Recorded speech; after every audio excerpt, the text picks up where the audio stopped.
Estamos de regreso en CNN Chile Radio. AM.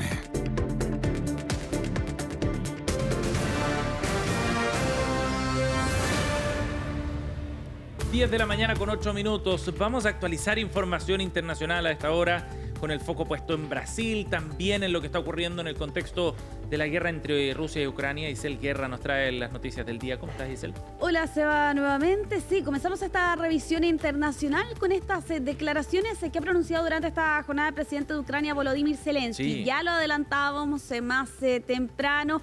Pareciera que aquí el intercambio de acusaciones ya es explícito entre el presidente de Estados Unidos y su homólogo ucraniano tras estas reuniones que vimos el día de ayer de parte de la delegación estadounidense y rusa en Arabia Saudita. Y claro, aquí vemos un intercambio de acusaciones más público con Zelensky, que como adelantábamos más temprano ha asegurado durante este día que Trump vive en un espacio de desinformación. Lo cierto, y aquí ya algunos analistas se lo están planteando, la situación para Ucrania ha empeorado desde la llamada de Donald Trump a Vladimir Putin, además de estos diálogos en Arabia Saudita donde no estuvo la delegación ucraniana y donde además se acordó nombrar equipos de alto nivel para poder avanzar en negociaciones que permitan el fin de la guerra. Y el día de ayer, para coronar, ¿no?, esta distancia evidente y explícita entre Estados Unidos y Ucrania, Trump acusaba a Kiev de iniciar el conflicto en 2022, así como también deslizaba la idea de que es hora de realizar elecciones en Ucrania. Claro, y eso es bien radical lo que ha planteado Donald Trump.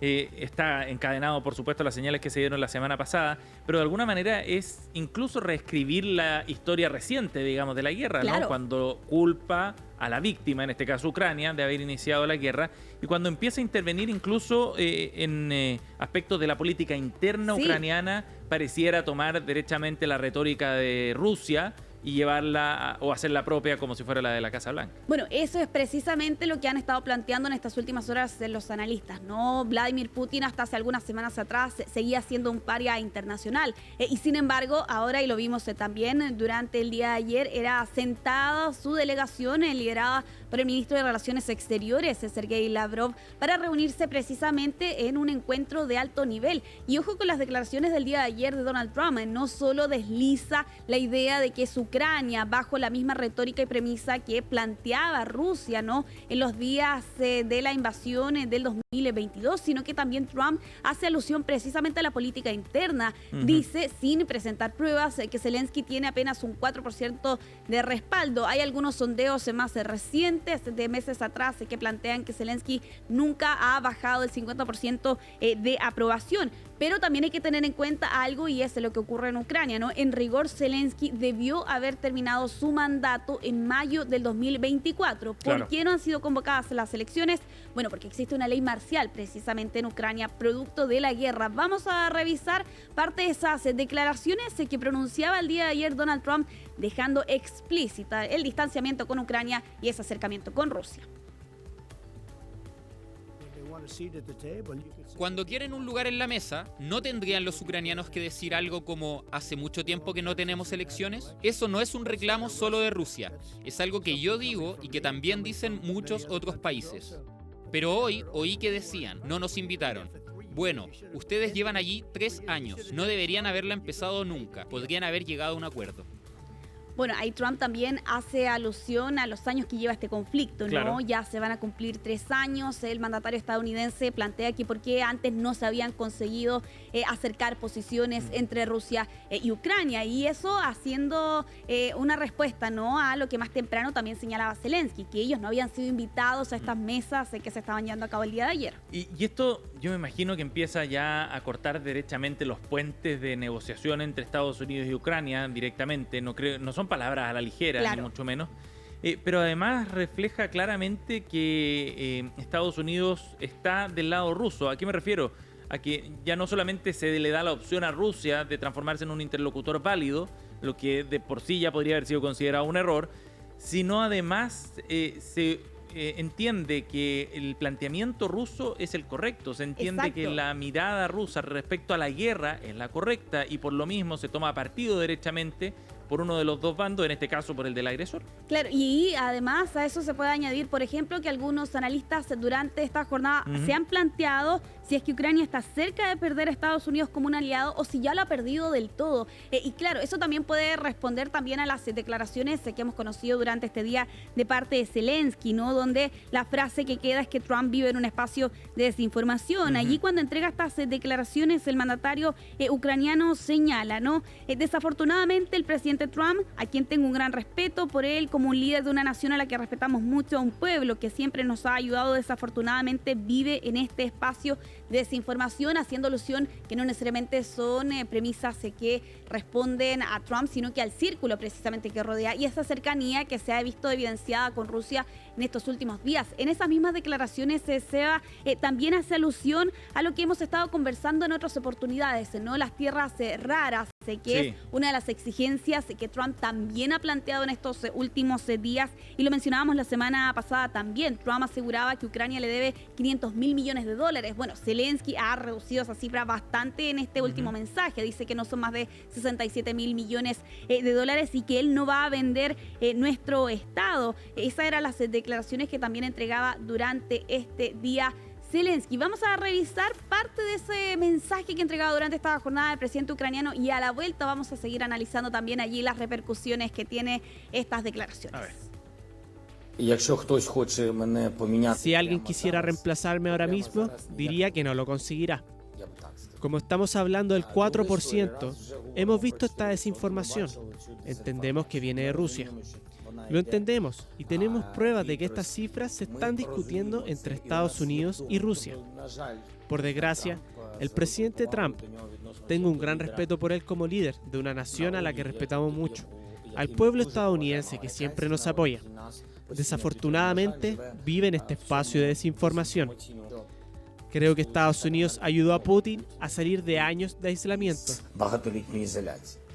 Bueno, y también Zelensky aseguraba en esas declaraciones que es Estados Unidos el que ha ayudado a Rusia a salir de este aislamiento internacional, teniendo en cuenta además que Vladimir Putin está siendo buscado por la Corte Penal Internacional bajo esta orden de arresto en su contra por crímenes de guerra, particularmente por el traslado de niños ucranianos hasta el territorio de Rusia. Y claro, aquí se deja en descubierto, por cierto, Seba, esta brecha entre Estados Unidos y Ucrania, con esta cercanía que se ha evidenciado notablemente en estas últimas horas entre Vladimir Putin y Donald Trump, y con la posibilidad, que al menos hasta este momento no ha sido confirmada, pero cada vez más cierta, de que efectivamente los dos líderes se van a reunir prontamente en lo que se entendería podría ser un primer encuentro precisamente en Arabia Saudita. Claro.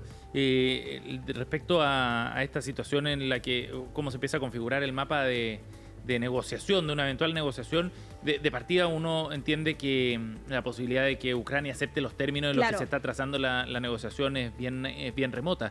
Pero ¿qué va a pasar con Europa también, que tiene mucho que decir en esto? Bueno, Europa ha mirado de cerca sobre todo estos diálogos que se han estado llevando a cabo entre Estados Unidos y Rusia. Lo vimos con esta cumbre, ¿no? A inicios de esta semana en París. La preocupación está puesta evidentemente que aquí se lleva a cabo una negociación a toda regla entre Estados Unidos y Rusia. Primero, sí, la participación de Ucrania, ¿no? Que de hecho ha sido una de las grandes críticas que ha lanzado Zelensky en estos últimos días. Y segundo, que también no cuente con la participación de Europa. Varios líderes se lo aseguraban también durante esta semana, lo imperativo y necesario que era que una postura europea pudiera estar presente también en esa eventual mesa que hasta este momento se estaría configurando entre Estados Unidos y Rusia, según lo que se alcanzaba el día de ayer de parte de estas dos delegaciones, y eso, por cierto, genera bastante preocupación en Europa sobre cuáles podrían ser esas eventuales repercusiones. No es para menos.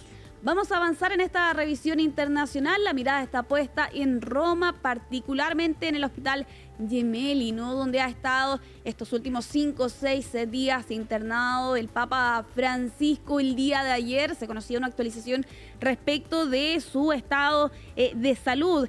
Se ha informado, ¿no? Según daba a conocer en la Santa Sede el día de ayer, que Francisco está enfrentando una neumonía bilateral. Pero lo cierto es que en la última actualización que hemos conocido durante esta mañana se ha informado que Francisco, que si bien está enfrentando un cuadro clínico complejo, de todas formas ha transcurrido una noche tranquila, se ha despertado y ha desayunado, es decir, se entiende detrás de este comunicado que ha emitido la Santa Sede durante esta mañana de día miércoles, quiere decir que solo está convaleciente y que se alimenta autónomamente, que no tendría fiebre, aparentemente se entiende detrás también de ese comunicado en el 6º día de hospitalización en el Hospital Gemelli en Roma. Y claro, con estas imágenes que estamos viendo ahí en pantalla de fieles que se han reunido en las afueras por lo demás de este policlínico. Para esta jornada está previsto que durante la mañana se entregue una nueva información respecto del estado de salud de Francisco y ya por la tarde podríamos estar viendo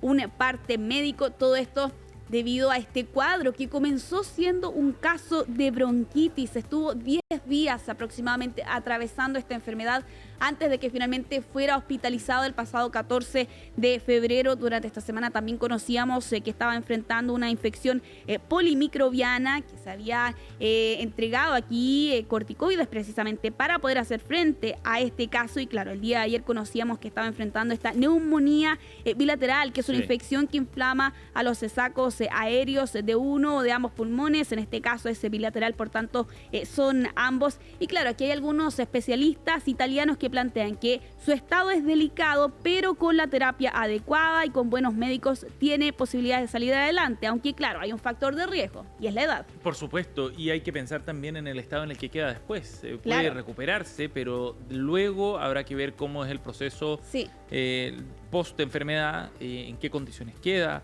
cuál es su capacidad física, si es que queda con algún tipo de secuela, por ejemplo. O sea, son enfermedades muy, muy intensas y muy profundas. Por lo tanto, hay un riesgo también mayor. Una hospitalización larga, advierten también aquí los médicos. Vamos a ir cerrando rápidamente esta revisión internacional en nuestra región en Brasil con Jair Bolsonaro, el expresidente brasileño, que ve cuesta arriba su situación judicial ahora con la fiscalía, que lo ha acusado por intento de golpe de Estado del 2022 tras las elecciones de ese año. Y con un rol muy activo, nos describías en la mañana, Isel, no se trata de una acusación de complicidad, sino un rol protagónico. Y vamos a detallar eso en unos minutos, pero tengo que interrumpirte, Isel, el bloque con 22. Isel Guerra está con nosotros aquí en el estudio para revisar más noticias internacionales. Isel. ¿Cómo estás, Seba? Muy buenos días. Sí, hay varias noticias por revisar esta mañana. Vamos a comenzar en Estados Unidos, en Los Ángeles, porque el día de ayer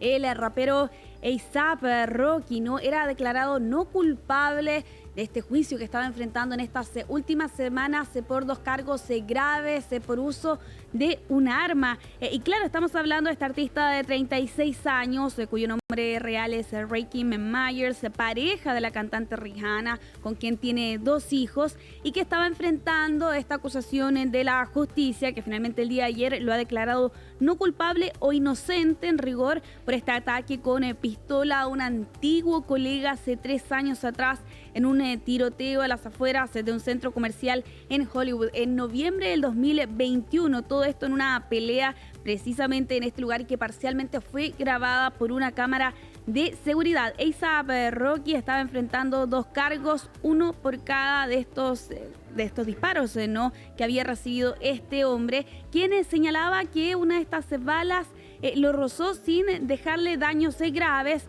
pero aquí lo que planteaba la defensa de este artista es que en rigor esto era un arma de fogueo y de hecho los investigadores no encontraron ni armas ni municiones en esta escena, aunque la víctima detrás de este caso entregó los casquillos que dijo haber recuperado después de este altercado. Lo cierto es que el día de ayer y después de varias horas de deliberación, este jurado compuesto por 7 mujeres y 5 hombres determinaron que el artista estadounidense no era culpable. De hecho, lo que estamos viendo ahí en imágenes es la reacción del artista, quien se da las espaldas y va a abrazar precisamente a Rihanna, que estaba en ese lugar, y posteriormente también abraza a su equipo de abogados. Y de hecho en ese momento, y su mensaje que entregaba también al jurado era: gracias a todos por salvarme la vida. Y esto es porque precisamente él estaba enfrentando hasta 24 años de cárcel tras no haber llegado a un acuerdo con la fiscalía, que estaba buscando todos estos años de prisión